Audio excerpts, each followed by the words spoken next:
Happy republic day to all. నేను లక్ష్మీబాయిని, ఝాన్సీ రాణిని. చిన్నప్పటి నుండి నాకు నేర్పింది ఆట కాదు యుద్ధం. ఎందుకంటే దేశానికి బానిసలు కాదు, యోధులు కావాలి. ఈ దేశం మాకు తల్లి లాంటిది. తల్లిని ఎవరైనా అమ్ముకుంటారా? తల్లిని ఎవరైనా అప్పగిస్తారా? కానీ ఆంగ్లేయులు అదే చేశారు. మన అమాయకత్వాన్ని ఆయుధంగా చేసుకొని మన నేలను దోచుకునేటందుకు వచ్చారు.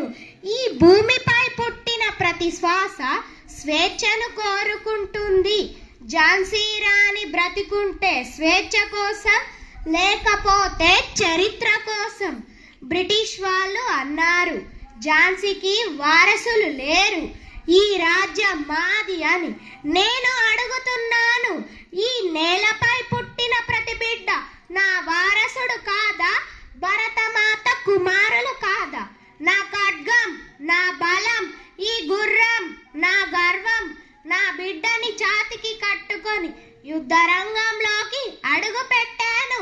ఎవరో అన్నారు తల్లి యుద్ధం చెయ్యదని. తల్లి అంటే దేశానికి ప్రాణమిచ్చే శక్తి. శత్రులు నా చుట్టుముట్టారు, అయినా వెనక్కి తగ్గలేదు. ఈ పోరాటం నా కోసం కాదు, రేపటి భారతం కోసం. నేను పడిపోయినా సరే ఈ దేశం లేచి నిలవాలి. ఝాన్సీ రాణి చనిపోలేదు, ప్రతి ధైర్యం గల స్త్రీలో ఉంది.